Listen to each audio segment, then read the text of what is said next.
It started with a scent, not the cheap perfume of a one-night stand, but something familiar, something that belonged in my home, just on the wrong person. That one tiny detail unspooled a thread that would unravel my entire life, my 20-year marriage to Sarah, and the bond I thought I had with my own brother, Kevin. The betrayal wasn't just a knife in the back, it was a blade twisted by the two people I trusted most in the world. I thought the pain would kill me, but it didn't. It transformed me. Rage became fuel, heartbreak became clarity. I went from a clueless husband to the architect of a reckoning they would never see coming. You think you know how this ends, a bitter divorce, a broken family. Think again. What I uncovered next and what I did with that knowledge changed everything. Before diving in, hit that subscribe button and comment below. Have you ever dealt with betrayal? Let's hear your stories. Part 1: The Suspicious Signs. My life until that point was a testament to the American everyman's dream. At 48, I owned a moderately successful contracting business I'd built from the ground up. I had a house in a quiet suburban cul-de-sac, two kids navigating the choppy waters of college, and a wife, Sarah, who had been my anchor for 2 decades. Our life was comfortable, predictable. Maybe that was the problem. The first crack in the foundation wasn't a thunderous quake. It was a hairline fracture, almost invisible. It was the way Sarah started guarding her phone like it was a state secret. For years, that thing had lived on the kitchen counter, an open book of family photos and grocery lists. Now, it was either face down on the end table or clutched in her hand. When I'd walk into a room, she'd angle the screen away with a practiced flick of her wrist. "Who are you texting so much?" I asked one evening, a hint of what I hoped was playful curiosity in my voice. We were watching some procedural crime show she loved, the blue light of the TV flickering across her face. "Just Becky," she'd said without looking up, her thumbs a blur. "She's having drama with her husband again." It was plausible. Becky always had drama, but the smile on Sarah's face wasn't the tight, empathetic one she usually reserved for Becky's marital woes. It was a private, secretive little smirk, a ghost of a grin that didn't belong to our conversation. I was a builder. I knew that small cracks left unattended could bring a whole structure down, but this was my marriage, not a retaining wall. I told myself I was being paranoid, a side effect of turning 50 in a couple of years. Then came the new habits. She started going to a late-night yoga class twice a week. Sarah hated yoga. She called it competitive stretching for bored housewives. When I pointed this out, she'd waved a dismissive hand. "People can change, Mark. I'm trying new things. You should be happy for me." I wanted to be. I really did. I was the guy who worked 60-hour weeks, my hands calloused and my back aching, to give her the life she wanted, or the life I thought she wanted. The life where she didn't have to work, where she could pursue hobbies, where the biggest stress was which shade of grayish to paint the guest bathroom. My sacrifice, I'd always believed, was my expression of love. But as she came home from those yoga classes, flushed and vibrant, smelling of lavender, and something else I couldn't quite place, a cold dread began to pool in my stomach. She seemed happier, yes, but it was a happiness that felt separate from me. It was a closed circuit I wasn't a part of. The most cutting sign was my brother, Kevin. He'd always been the golden boy to my gritty workhorse. While I was learning to frame a house, he was learning to charm a boardroom. He was handsome, slick, and had a way of making you feel like the most important person in the room, right before he asked for a loan he'd never repay. He and Sarah had always had a chummy relationship, full of inside jokes I was never privy to. I'd always chalked it up to them just being more alike, more talkative, more socially adept. Lately, though, it felt different. At our weekly family Sunday dinners, the air between them crackled with a weird energy. A shared glance that lingered a second too long. A private laugh over a text message one of them had received. I'd watch them from across the dinner table, a knot tightening in my chest. One Sunday, I saw him put his hand on the small of her back as she was clearing plates. It was a casual, fleeting gesture, one anyone else might have missed.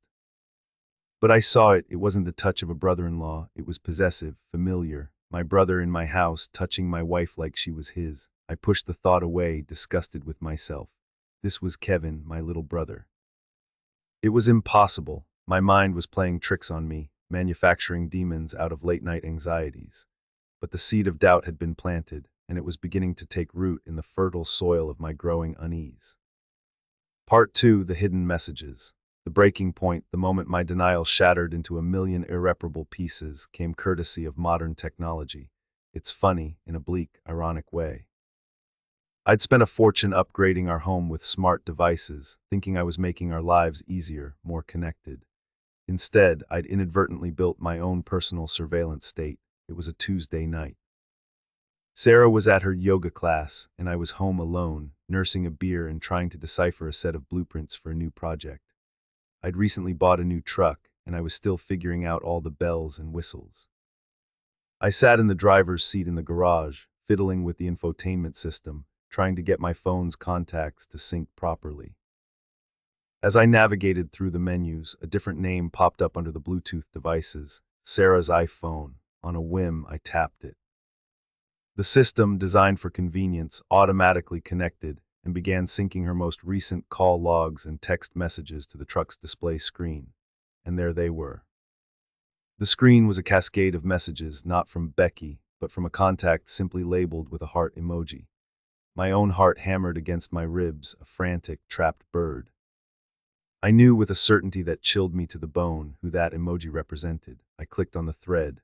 The words swam before my eyes, a nauseating soup of betrayal. Heart emoji, can't stop thinking about last night. You're intoxicating, Sarah, you were pretty amazing yourself. Winking face mark, has no idea. Heart emoji, he never will. He's too busy playing with his tools. When can I see you again? I need more. Sarah, yoga tomorrow night. My place or yours, the thread went on and on. Weeks, maybe months of this. Plans made, details shared. They talked about me, they laughed about me. He called me the warden. She called me predictable. Each word was a fresh cut. They weren't just having sex, they were building a world without me, right under my nose. A world where I was the punchline to a very cruel joke. I scrolled and scrolled, a morbid fascination compelling me forward. I saw messages where she complained about my snoring, about the way I left my work boots by the door, about a story I'd told twice at a dinner party. Mundane marital complaints twisted into justifications for her infidelity.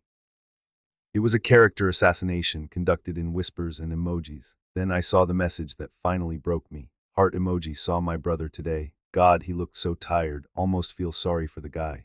Sarah, don't. He loves his miserable life, besides it keeps him out of our way. My brother, Kevin. The beer bottle slipped from my numb fingers and shattered on the concrete floor of the garage, the sound unnaturally loud in the sudden, crushing silence. The world narrowed to the glowing screen in front of me. My wife wasn't just cheating, she was cheating with my own brother, the one I'd taught to ride a bike, the one I'd stood up for as his best man, the one whose ass I had bailaid out of financial trouble more times than I could count. The rage came first, a white-hot wave that made me want to punch the screen, the dashboard, the whole goddamn world. But right behind it was an ocean of cold, desolate grief. This wasn't just the end of my marriage. It was the end of my family. The two central pillars of my life, my wife and my brother, had conspired to bulldoze the entire structure, and I was standing alone in the wreckage.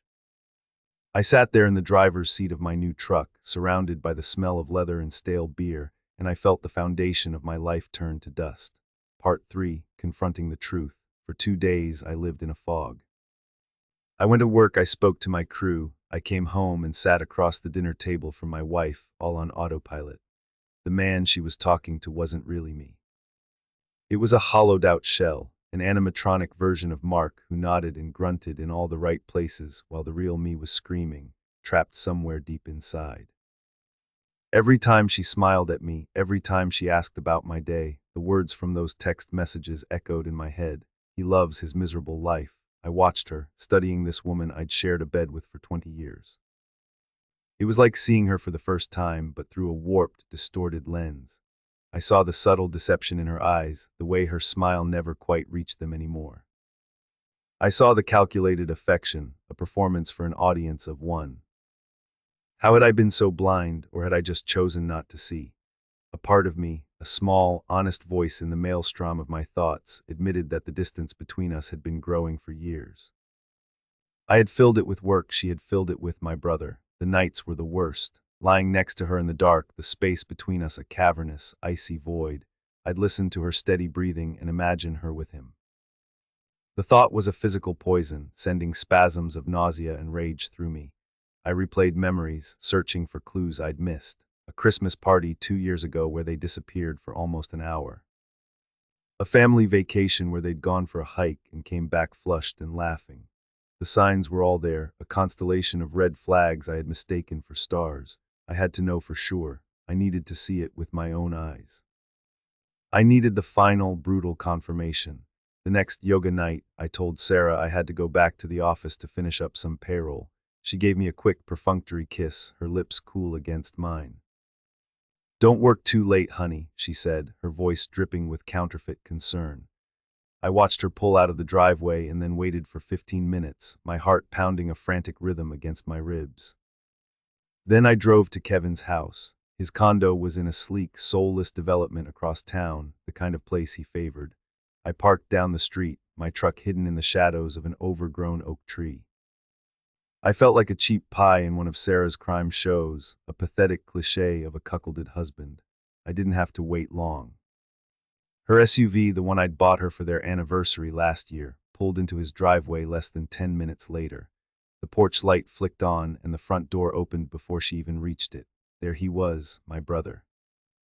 He was smiling and he pulled her into an embrace that was anything but brotherly. He kissed her long and deep, his hands sliding down her back, cupping her ass. I didn't move, I just watched. I recorded it all on my phone, my hand shaking so badly the image wobbled. They went inside and the light went out. The drive home was a blur. I don't remember the route I took or the traffic lights I stopped at. When I walked into my silent, empty house, I went straight to the liquor cabinet and poured myself a tumbler of whiskey.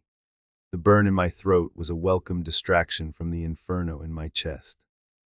I sat on the couch in the dark, the video playing on a loop in my mind. The kiss, the embrace, the casual intimacy of it all. This wasn't a mistake or a fleeting lapse in judgment. This was a relationship. A betrayal so profound, so personal, it felt like it had rewritten my entire past. Every happy memory I had of the three of us was now tainted, a scene from a lie I hadn't known I was living. When Sarah came home a little after 10, she was humming. She walked into the living room, flicking on a lamp, and her smile froze when she saw me sitting there in the dark with a half-empty glass of whiskey. "Mark, you scared me. I thought you were at the office." "I came home early," I said, my voice low and gravelly, an unfamiliar sound even to my own ears. "Is everything okay?" she asked, a flicker of genuine concern or perhaps fear in her eyes. I stood up slowly, my legs feeling unsteady. I held up my phone and played the video. I didn't say a word, I just let the silent, damning images fill the space between us. Her face went through a rapid series of transformations. Confusion, shock, abject horror, and finally a cold, hard defiance. The blood drained from her face, leaving her with a pale, stony mask. She didn't cry, she didn't apologize. She just stared at me, her chin held high, and said the words that would ignite the next, far more brutal chapter of our lives. "So what are you going to do about it?" Part 4, a symphony of silence and rage. Her question hung in the air, thick and suffocating. So what are you going to do about it? Not "I'm sorry," not "it's not what it looks like." It was a challenge, a dare. In that moment, the woman I had loved, the woman I had built a life with, vanished. In her place stood a stranger, a defiant antagonist who saw my pain not as a tragedy, but as an obstacle. I didn't answer her. I couldn't. My throat was tight with a potent cocktail of unshed tears and unspoken fury.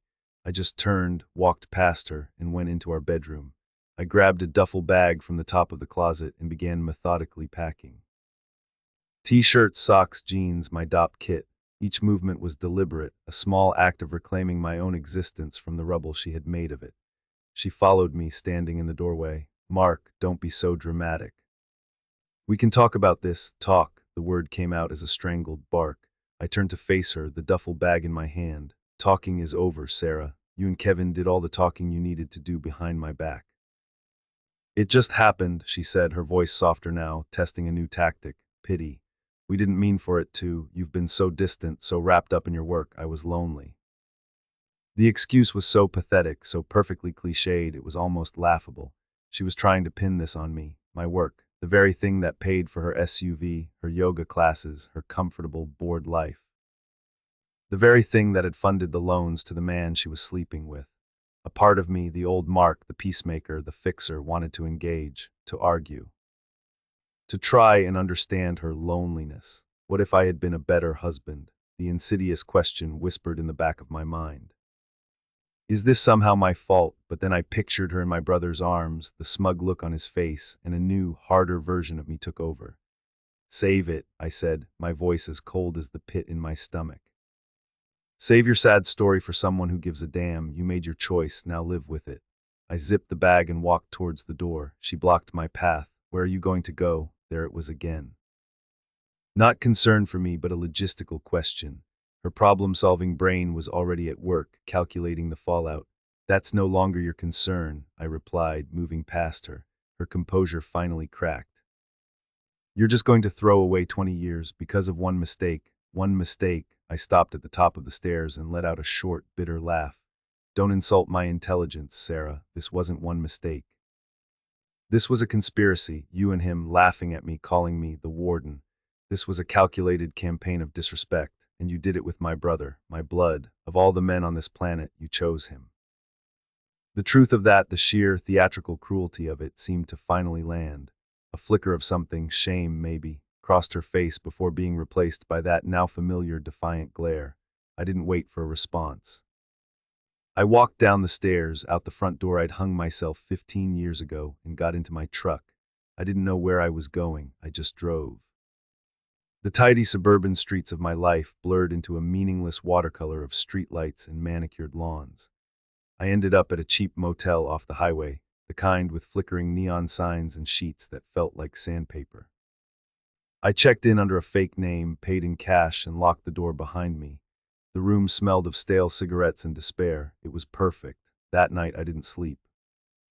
I sat on the edge of the stiff mattress, the room's single dim lamp casting long shadows on the wall, and I let the rage consume me. It was a clean, purifying fire.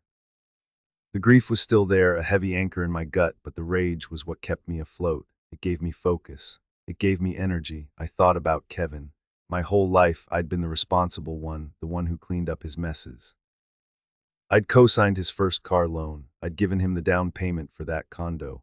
I had given him a job when he'd been laid off, a job he quit after 3 months because it was beneath him. And this is how he repaid me. He hadn't just betrayed me, he'd stolen from me. He'd stolen my wife, my history, my trust. He had taken a wrecking ball to the very concept of family. And Sarah, the justifications she'd offered were so flimsy, so insulting.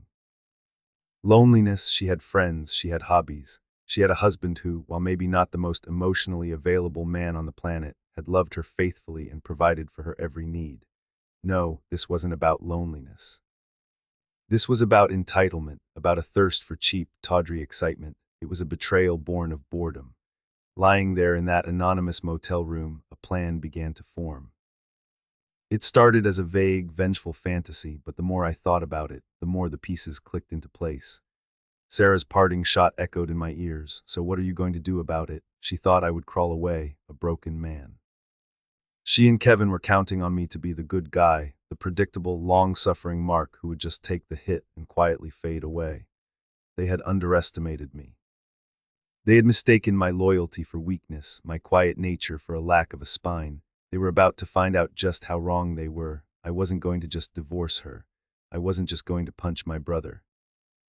That was too simple, too quick. They deserved something more, something theatrical, something they would never forget. The builder in me was dormant, the architect was awake. Part 5, Unexpected Allies. The next few weeks were a masterclass in duplicity. I moved into a small, furnished apartment on the other side of town. When Sarah called, which she did with increasing frequency, her tone shifting from defiant to anxious, I was calm and noncommittal. Mark, we need to talk, we have to figure this out, she'd plead. There's nothing to figure out, Sarah. I'm meeting with a lawyer next week, I'd respond in a flat, monotone voice, giving her nothing. I did meet with a lawyer, a shark, a woman named Jessica whose reputation for ruthlessness was legendary. I laid everything out for her, the texts, the video, the financial support I'd given Kevin over the years. She listened intently, a predatory gleam in her eyes. This is beautiful, she said when I was done. The affair is one thing. The fact that it's with your brother, a man you have financially supported, that's a narrative a judge will not like. We can crucify them. That was music to my ears, but a legal victory wasn't enough. I needed something more personal. My unexpected ally came from the one place I never would have looked, Sarah's own family. Her younger sister, Chloe, called me about a week after I'd moved out. Chloe had always been the black sheep, the one who saw through the family's polished facade. She and I had always gotten along. We shared a similar sarcastic sense of humor. "Mark, it's Chloe," she said, her voice low. I heard. "Sarah's spinning this whole story about how you abandoned her, how you're having a midlife crisis." "That sounds about right," I said, a bitter laugh escaping my lips. "I don't believe it for a second," she continued. "She's been different for months, secretive, and I never ever trusted Kevin. He's a snake. What really happened?" I hesitated for a moment, then I decided to trust her. I told her everything about the texts, the video, the way he'd touched her at that Sunday dinner months ago. There was a long silence on the other end of the line. When she finally spoke, her voice was vibrating with cold fury. "That bastard, and her, God, Mark, I am so sorry. My sister can be an incredibly selfish person, but this is a new low." "Yeah, well, welcome to my life," I said. "What are you going to do?" she asked, echoing Sarah's words, but this time they were filled with genuine concern, not a challenge. And so, I told her my plan, the one that had been germinating in that sterile motel room. The one that had been growing more detailed and elaborate with each passing day. As I laid it out, she didn't flinch. She didn't tell me I was crazy. She just said, "Okay, how can I help?" Chloe became my inside source. She fed me information about Sarah and Kevin's movements, their conversations. They were getting cocky. With me out of the house, they were becoming careless.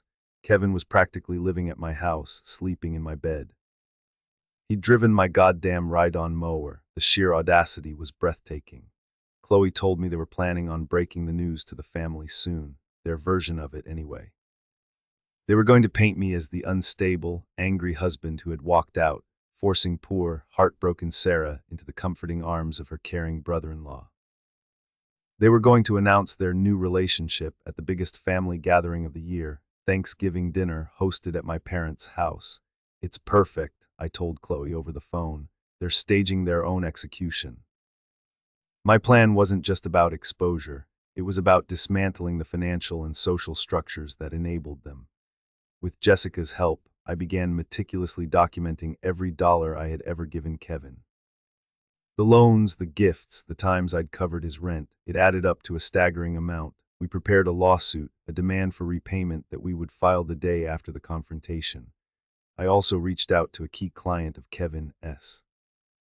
He worked in wealth management, and his biggest client was an old friend of mine, a guy named Dave whose construction business I had helped get off the ground years ago. I called Dave and asked to meet for a beer, no questions asked. I sat across from him in a noisy bar and told him the unvarnished truth. I didn't ask him to do anything. I just laid out the facts of my brother's character. Dave, a man who valued loyalty above all else, just listened, his expression growing darker with every word. "The guy who handles my family's money is sleeping with his brother's wife," he said when I finished. "That's not a guy I can trust with my kids' college funds." The pieces were moving into place. The legal trap was set. The financial repercussions were primed. All that was left was the main event, the performance. Thanksgiving was just a week away. Part 6, The Architect of Ruin. The week leading up to Thanksgiving was the calm before the storm. On the surface, I was a man going through the motions of a separation. I forwarded mail, I talked to the kids on the phone, giving them a sanitized version of events. "Your mother and I are just taking some space," and I worked. I threw myself into my job with a singular focus, my hands finding solace in the familiar feel of wood and tools. But beneath the surface, I was an architect drawing up the blueprints for a demolition. Every night in my sterile apartment, I would refine the plan. Chloe was my co-conspirator. Our text exchanges a flurry of logistics and intel. "Mom called Sarah," she texted one night. "She's asking why you're not coming for Thanksgiving." Sarah told her you're not feeling well. "Perfect," I replied. "Let them think I'm at home, licking my wounds." The day before Thanksgiving, I executed a key part of the plan. I had a process server deliver 2 identical, thick manila envelopes, one to my house addressed to Sarah, one to Kevin's condo. Inside each was a single, glossy 8x10 photo. It was a still frame from the video I had taken outside Kevin's place, the two of them locked in that passionate, damning kiss on his doorstep. There was no note, no explanation, just the image. I wanted them rattled. I wanted them to spend the night wondering what I knew and what I was planning. According to Chloe, it worked. Sarah called her in a panic. He knows, Chloe, he knows everything. What do I do? Chloe, playing her part beautifully, feigned surprise and offered comforting, useless advice. Just be honest with everyone tomorrow, she'd told her sister. The truth will set you free. On Thanksgiving morning, I woke up feeling a strange sense of peace. The rage and grief were still there, but they had been channeled into a powerful, cold resolve. I put on my best clothes, not a suit, but a crisp button-down shirt and a pair of dark jeans. I looked like myself, but a sharper, more focused version. The family gathering was at my parents' house, a place filled with memories. Summers in the pool, Christmases by the fireplace. Today, it would be a theater of war. I had arranged with Chloe to arrive late, just as everyone was sitting down to eat. I walked in at 2 p.m. The house was filled with the warm, comforting smells of turkey and stuffing, a scent that now seemed laced with poison. The entire family was there. My parents, my aunts, uncles, cousins. And at the head of the table, sitting in the chair that was usually mine, was Kevin. Sarah was right beside him. When I walked into the dining room, the chatter died instantly. Every head turned towards me. My mother's face flooded with relief. Mark, you came, we were so worried. Sarah and Kevin just stared, their faces pale masks of shock. They looked like they'd seen a ghost. I wouldn't miss Thanksgiving, I said, my voice calm and steady as I surveyed the room. I let my eyes land on Sarah, then on Kevin. I gave them a small, tight smile. After all, I have so much to be thankful for this year, for clarity. For the truth, I walked over to the empty seat at the far end of the table and sat down. The tension in the room was so thick you could have carved it with a turkey knife. My dad, ever the oblivious peacemaker, tried to break the silence. Well, this is great, the whole family together. Kevin, why don't you say grace? Kevin looked like he was about to be sick. He cleared his throat, stammering, sure, Dad. He bowed his head and began to mumble some generic prayer about blessings and gratitude. As he spoke, I quietly took out my phone and placed it on the table. Then from my jacket pocket, I pulled out a small, portable Bluetooth speaker and set it next to my plate.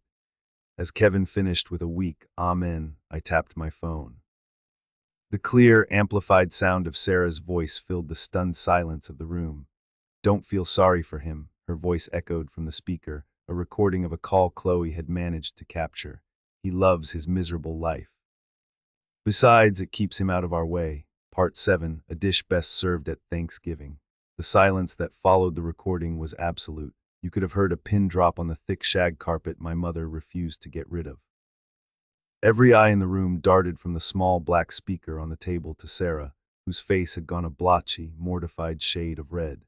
Kevin looked like he was actively trying to phase through the back of his chair. My mother was the first to speak, her voice a quavering whisper. Sarah, what is that? What does that mean? Before Sarah could formulate a lie, I spoke, my voice cutting through the tension like a scalpel. It means, I said, standing up and addressing the entire table, that my wife and my brother have been having an affair. A collective gasp went through the room. My father's jaw dropped. My Aunt Clara, a devout Catholic, literally clutched her pearls. Mark, don't do this here, Sarah hissed, her eyes pleading and furious at the same time. Do what, Sarah? Tell the truth. I looked around at my family, my captive audience. I think everyone here deserves to know the truth. For months, these two have been sneaking around behind my back, in my house, in my bed, while I was at work breaking my back to provide for this family. I looked directly at Kevin. And you, my brother, how much money have I given you over the years, Kevin? 10,000, 20.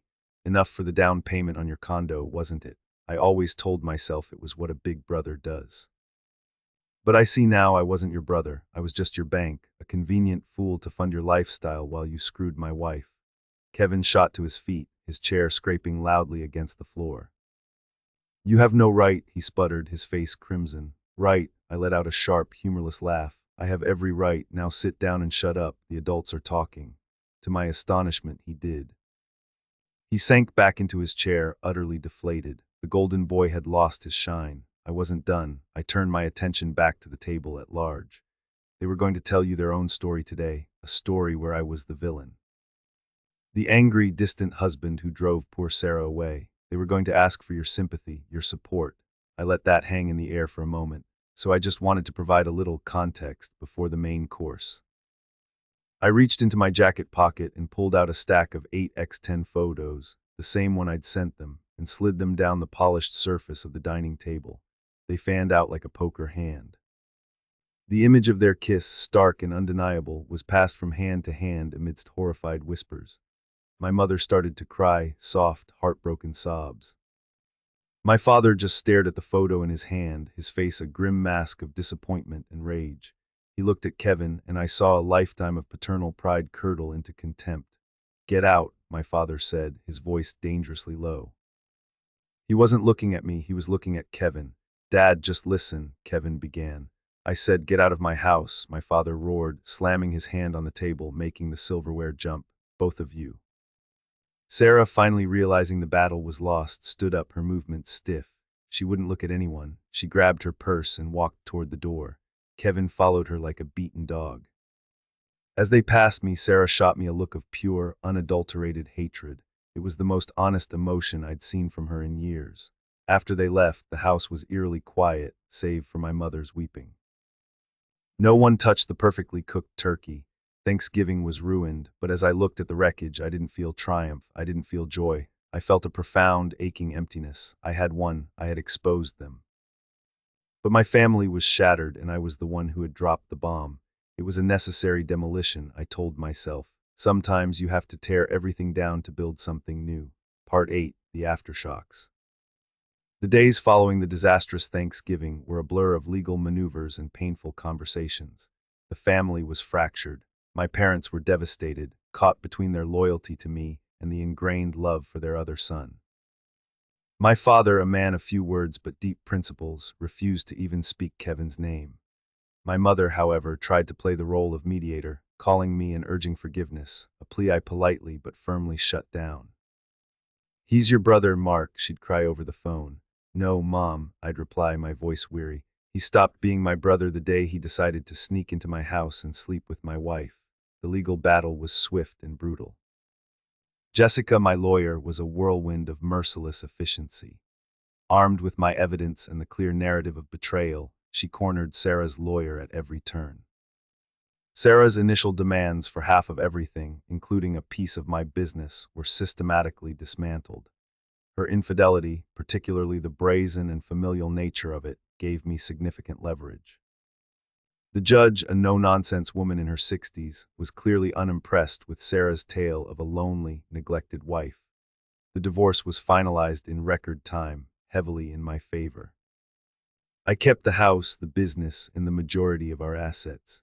She walked away with her car and a modest alimony settlement that would last just long enough for her to have to find a job. Simultaneously, we filed the civil suit against Kevin for the repayment of all the loans. His lawyer tried to argue they were gifts, but my meticulous records and bank statements told a different story. The lawsuit, combined with the call I.D. made to his largest client, Dave, proved to be a fatal blow. Dave had pulled his portfolio the Monday after Thanksgiving. Word travels fast in the world of wealth management, and a reputation for untrustworthiness is a career death sentence. Within a month, Kevin had lost his job and was facing a court order to repay me over $60,000. Sarah and Kevin tried to make a go of it. Chloe kept me updated. They moved into his condo together, trying to build a life on their foundation of lies. But relationships born in the fire of illicit passion rarely survive the cold, harsh light of day-to-day reality. Theirs was no exception. Stripped of the thrill of secrecy and faced with financial ruin and social ostracization, their connection began to crumble. They fought constantly, the stress and resentment poisoning whatever they thought they had. 6 months after the divorce was final, Chloe told me Kevin had kicked her out. The great, intoxicating romance had fizzled into nothing. Part 9, Rebuilding from the Rubble. While their world was imploding, I began the slow, arduous process of rebuilding mine. The first few months were lonely. The house, my house now, felt cavernously empty. The silence was a physical presence, a constant reminder of what I had lost. There were nights when the grief would ambush me, a sudden, overwhelming wave of sorrow for the life I thought I had, for the woman I had once loved. I allowed myself to feel it, to mourn the death of my marriage and my family as I knew it, but I didn't let it consume me. I started filling the silence. I took up hobbies I'd long neglected. I bought a beat-up old motorcycle and spent my weekends restoring it in the garage, the smell of grease and metal a comforting therapy. I started hiking the local trails, finding a sense of peace in the quiet solitude of the woods. I reconnected with old friends, the ones who had drifted away during the busy years of marriage and kids. I explained what had happened, and without exception, they rallied around me, offering beers, support, and a much-needed sense of normalcy. The most difficult part was navigating my relationship with my kids. They were hurt and confused, caught in the crossfire of a war they hadn't chosen. I never badmouthed their mother to them. I simply told them the truth in the most age-appropriate way I could. I told them that sometimes adults make terrible mistakes that can't be fixed, but that my love for them was unwavering. It took time, but eventually they began to understand. Our bond, forged in the honesty of our new reality, became stronger than ever. One day, about a year after the divorce, I was at a local hardware store picking up supplies. A woman in the paint aisle asked me for my opinion on two nearly identical shades of gray. We started talking, first about paint, then about renovations, and then about everything else. Her name was Emily, and she had a warm laugh and kind eyes. We ended up getting coffee. It wasn't a lightning bolt, it was just easy, normal. A conversation with another human being without the weight of history and betrayal attached to it. It was the first time I had felt a flicker of interest in someone else, a sign that the wounds were finally beginning to scar over. Part 10, The Man I Became. It's been 3 years now since that Thanksgiving. Life is different. It's quieter, simpler, and in many ways more authentic. My business is thriving. My relationship with my kids is solid. Emily and I are still together, building something new, something based on honesty and mutual respect. I sold the old house. There were too many ghosts in those walls. Emily and I bought a smaller place with a big workshop for my projects. It's our home, filled with our memories. I occasionally hear things about Sarah and Kevin. Sarah is working as a receptionist at a dental office, living in a small apartment across town. We communicate only through brief, logistical text messages about the kids. There is no friendship, no animosity. There is just a vast, empty space where our life together used to be. Kevin, after declaring bankruptcy, moved out of state. My father still won't speak his name.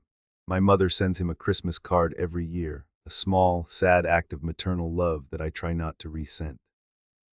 I haven't seen or spoken to him since that day in my parents' dining room, and I don't think I ever will. Some betrayals are too deep to forgive. Sometimes, late at night, I reflect on the man I was, the trusting, slightly oblivious husband who thought his life was perfect. I don't miss him. The betrayal, as painful as it was, forced me to wake up. It taught me to pay attention, to trust my instincts, and to stand up for myself. It revealed a strength I never knew I possessed. I'm not the same man who sat in his truck in the garage, his world collapsing around him. That man is gone. In his place is someone tougher, wiser, and more appreciative of the simple, honest joys of life. I didn't just survive the wreckage. I learned how to build something better from the rubble. And that, I've come to realize, is the only kind of revenge that truly matters. If this story hit home, like and subscribe for more gripping tales of love and betrayal. Drop your thoughts in the comments. Would you forgive or seek revenge? Your stories and perspectives are what make this community great. Check out the next video popping up now for another twist-filled saga.